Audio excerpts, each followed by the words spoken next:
Hello students, nimbus academy for IAS में आप सभी का एक बार फिर से स्वागत है। Lecture number 4 section Himachal Pradesh GK का GS3 टूरिज्म की हम लोग बात कर रहे हैं। और टूरिज्म में अभी तक हमने इको टूरिज्म और ग्रीन टूरिज्म के कॉन्सेप्ट को देखा। फिर हमने टूरिज्म इको टूरिज्म पॉलिसी जो 2024 की है उसके बारे में बात की। आपने आंसर्स लिखे, बहुत बेहतरीन तरीके से जो है आप लोग अटेम्प्ट कर रहे हैं, बहुत अच्छी तरह से आप लोग जो है वो आंसर लिख रहे हैं।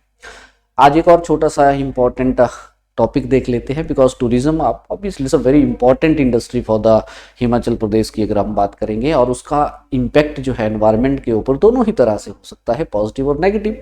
तो इन दोनों को ही हम देखेंगे और उसके बाद एक प्रैक्टिस क्वेश्चन जो है आप लोगों को दिया जाएगा। आइए समझने की कोशिश करते हैं। तो सबसे पहले let's introduce this particular concept. तो जब आप टूरिज्म की बात कर रहे हैं तो ये कहता है कि देयर इज नो डाउट कि टूरिज्म इंडस्ट्री जो है हिमाचल प्रदेश में एक मेजर कंट्रीब्यूटर है स्टेट की इकोनॉमी में, बिकॉज 7% के आसपास जो है उसका कंट्रीब्यूशन है, सीधी सीधी सी बात है।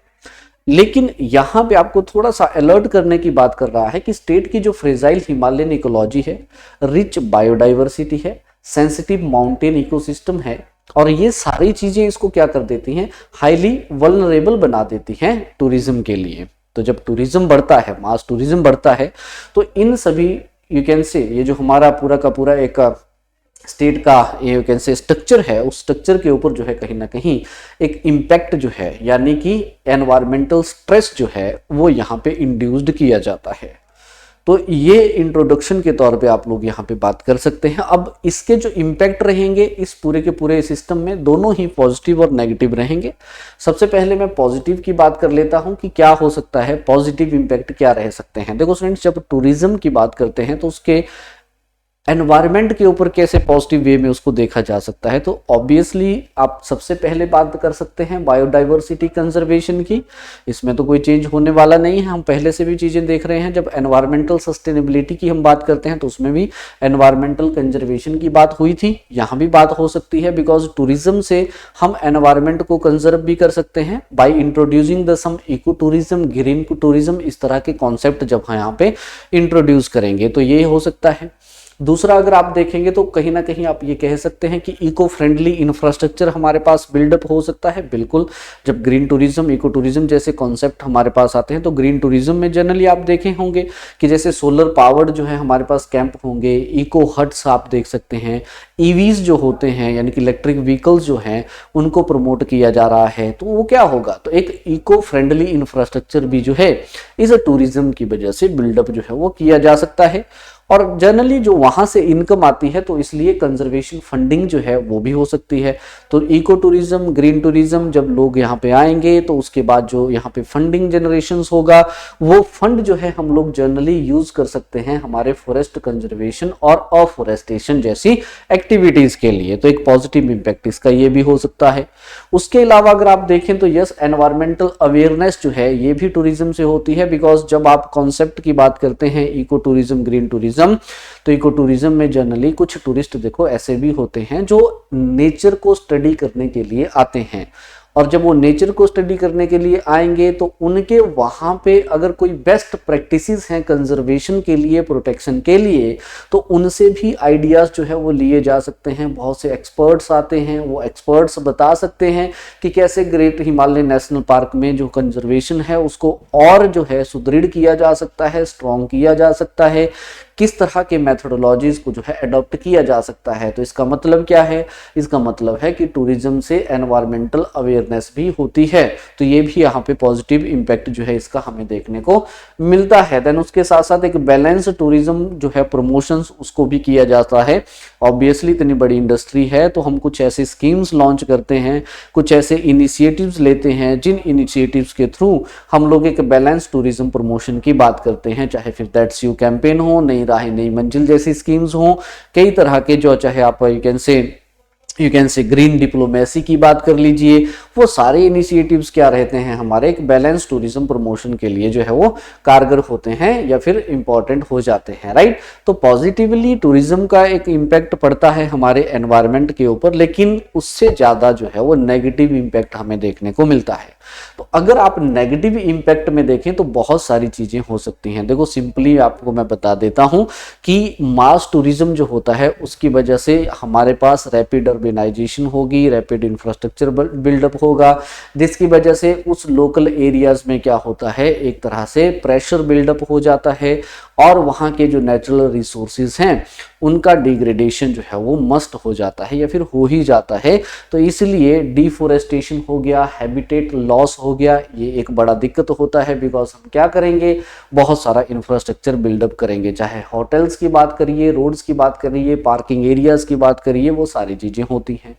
वेस्ट अकोमुलेशंस बहुत ज़्यादा होता है। आप देखे होंगे जैसे कुल्लू के कसोल में अभी हाल ही में न्यूज़ आ रही थी कि कितना सारा वेस्ट जनरेट हुआ है वहाँ पे। तो उस तरह की दिक्कतें आती हैं। इसमें एग्जाम्पल के तौर पे आप लोगों को रोहतांग पास के पास जो है 1000 ऑफ टन का गार्बेज दिया गया है। ऐसे ही बहुत सारे हमारे टूरिस्ट डेस्टिनेशंस हैं जिनमें अक्सर हम लोगों को इस तरह का वेस्ट मटेरियल जो है, गार्बेज जो है वो जनरली देखने को मिलता है। तो एक बड़ा नेगेटिव इम्पैक्ट पड़ता है। और उसके साथ साथ जो वाटर रिसोर्सेज होते हैं उनमें भी आपको एक स्ट्रेस देखने को मिलता है। बिकॉज टूरिज्म जो है, मास टूरिज्म जो होता है, उस मास टूरिज्म की वजह से आप लोगों के यहाँ पे इस रीजन्स में कुछ एक जो स्पेसिफिक डेस्टिनेशन है, यानी कि डेस्टिनेशन सेंट्रिक टूरिज्म जो होता है, जैसे शिमला, मनाली, उन सभी रीजन्स में क्या होता है, जो वाटर रिसोर्सेज की स्कार्सिटी है वो हो जाती है, कमी हो जाती है और वाटर रिसोर्सेज पे स्ट्रेस हो जाता है जब पीक सीजन चलता है। और जब भी हम बात करते हैं यहाँ पे रैपिड अर्बनाइजेशन जब होगा या फिर रैपिड यहाँ पे कंस्ट्रक्शंस होती हैं तो सॉइल इरोजन, लैंडस्लाइड्स, इस तरह की दिक्कतें होना जो है वो लाजमी सी बात है। कार्बन एमिशन होता है, क्योंकि अभी भी अगर हम देखेंगे पूरी तरह से ईवीज के ऊपर डिपेंडेंट नहीं है। तो यहाँ पे चाहे आप ट्रैफिक के द्वारा जो है कैसे ट्रांसपोर्ट हो गया, ट्रांसपोर्ट रिलेटेड जो टूरिज्म है उससे कई तरह के एमिशंस हमारे पास यहाँ पे होंगे, यानी कि ग्रीन हाउस गैस एमिशंस हमारे यहाँ पे होते हैं, जिसकी वजह से कार्बन एमिशन जो है वो ज्यादा होता है। और उसके साथ साथ बायोडाइवर्सिटी के ऊपर थ्रेट हमेशा ही रहता है, क्योंकि जब भी यहाँ पे एक्सेसिव मूवमेंट ऑफ व्हीकल होगा तो उसकी वजह से क्या होता है, यहाँ पे यू कैन से तो वाइल्ड लाइफ हैबिटेट जो है वो डिस्टर्ब होता है और उसकी वजह से एक नेगेटिव इंपैक्ट हो सकता है। तो इस तरह की कुछ बातें जो है आप लोग मेंशन कर सकते हैं जब भी हम नेगेटिव एनवायरमेंटल इफेक्ट की बात करते हैं। लेकिन उसी के साथ एक स्पेशल एक कॉन्सेप्ट आता है क्लाइमेट चेंज का। देखिए फ्रेंड्स, क्लाइमेट चेंज में सिंपली सा मैं आपको बता देता हूं कि टूरिज्म एक कंट्रीब्यूटर है क्लाइमेट चेंज में, बिल्कुल है। बिकॉज जब ट्रांसपोर्ट एमिशंस होगा, एनर्जी कंबस्टन्स होगा, कार्बन सिंक का लॉस होगा, क्योंकि कई तरह की चीजें की जाएंगी। जैसे अब मैं आपको बताऊं तो यहाँ पे व्हीकल ट्रैफिक जब बढ़ेगा, क्योंकि अब कांगड़ा एयरपोर्ट के एक्सपेंशन की भी हम लोग यहाँ पे बात कर रहे हैं, तो उसकी वजह से भी आप देखेंगे तो ऑब्वियसली एक rapid you can say tourism development होगी, उससे टूरिज्म को बूस्ट मिलेगा। लेकिन उसका एक नेगेटिव इंपैक्ट भी हो सकता है एनर्जी कंजप्शन की जब आप बात करेंगे, क्योंकि बहुत सारे जितना भी हमारे पास इंफ्रास्ट्रक्चर है वो नॉन रिन्यूएबल एनर्जी के ऊपर सीधा सीधा सा यू कैन से डिपेंडेंट रहता है। और इसमें कहा गया है कि 2024 में भी जो एनर्जी डिमांड है वो लगभग 15% इंक्रीज हुई है। तो इसका मतलब सिंपल सा है कि एनर्जी कंजप्शन होता है, लॉस ऑफ कार्बन सिंक आपको देखने को मिलेगा, डिफोरेस्टेशन है, इंफ्रास्ट्रक्चर है, वो सारा का सारा क्या करता है, फॉरेस्ट बेस्ड कार्बन एब्जॉर्प्शन जो है फ्रेंड्स कहीं ना कहीं उसको कम करता है। तो टूरिज्म एक कंट्रीब्यूटर होता है क्लाइमेट चेंज का, और उसके नेगेटिव इंपैक्ट बहुत ज्यादा होते हैं, जिनमें से कुछ मैं आपको सिंपल बता देता हूं। जैसे ग्लेशियल रिट्रीट होना, क्योंकि क्लाइमेट चेंज की वजह से टेम्परेचर इंक्रीज हो रहा है, बहुत सारी ग्लेशियल लेक्स बन रही हैं हमारे अपर रीजन्स में, तो यस ग्लेशियर पिघल रहे हैं, तो ये फिर एक नेगेटिव इंपैक्ट हमारे पास यहाँ पे देखने को मिलेगा। उसके साथ साथ एक्सट्रीम वेदर इवेंट जो हैं, आपको पता है इरेटिक रेनफॉल हो रहे हैं, जिसकी वजह से फ्लड्स हैं, लैंडस्लाइड्स हैं, क्लाउड बर्स्ट हैं, इस तरह की कई चीज़ें जो हैं वो हम लोगों को एक्सपीरियंस हो रही हैं हमारे इस पर्टिकुलर टूरिज्म की वजह से हो सकती है। और क्लाइमेट चेंज, तो यस याद रखिएगा क्लाइमेट चेंज अंदर टूरिज्म की जब आप बात करते हैं तो किस तरह से टूरिज्म एक कैटलिस्ट के तौर पे काम करता है फॉर द क्लाइमेट चेंज, और फिर कैसे क्लाइमेट चेंज जो है कहीं ना कहीं you can say it impact on the tourism also, right. तो दोनों ही वाइस वर्सा आप इनको देख सकते हैं यहाँ पे, राइट। तो क्लाइमेट चेंज जो है आपने ध्यान में रखना है। पॉसिबिलिटी है आपसे पूछा जा सके कि क्लाइमेट चेंज का क्या इम्पैक्ट है टूरिज्म के ऊपर, तो कई तरह से हैं, कुछ एग्जाम्पल्स मैंने आपको यहाँ पे बता दिए हैं। आप सभी ने अब क्या करना है कि मुझे एक क्वेश्चन जो है उसका आंसर आपने लिखना है। कंक्लूजन मैं बता देता हूं, 2 लाइन का सिंपल सा याद रखिए फ्रेंड्स कि हिमाचल प्रदेश में टूरिज्म जो है एक बहुत अच्छा वर्ड इसके लिए यूज किया जाता है कि ये एक डबल एज स्वॉर्ड जो है उसकी तरह है। यानी कि एक तरफ तो हम लोग यहाँ पे प्रमोट करते हैं कंजर्वेशन अवेयरनेस के लिए, लाइवलीहुड जनरेशन, इकोलॉजिकल रिस्टोरेशन के लिए, लेकिन दूसरी तरह पे जो अनचेक्ड ग्रोथ है वो कहीं ना कहीं थ्रेट करती है हमारी फ्रेजाइल हिमालयन इकोसिस्टम को और एक्सेलरेट करती है क्लाइमेट वल्नरेबिलिटी को। तो ये चीजें आपने थोड़ा सा याद रखना है। तो यस, इको जो टूरिज्म पॉलिसी है 2024 हमारा, तो हमने एक यू कैन से एक शिफ्ट तो लिया है सस्टेनेबल, क्लाइमेट रेजिलिएंट और कैरिंग कैपेसिटी बेस्ड टूरिज्म का as envisioned in the eco tourism policy, जो कि एसेंशियल भी है to balance the economic growth and environmental protection. Now this is become the conclusion of this particular thing.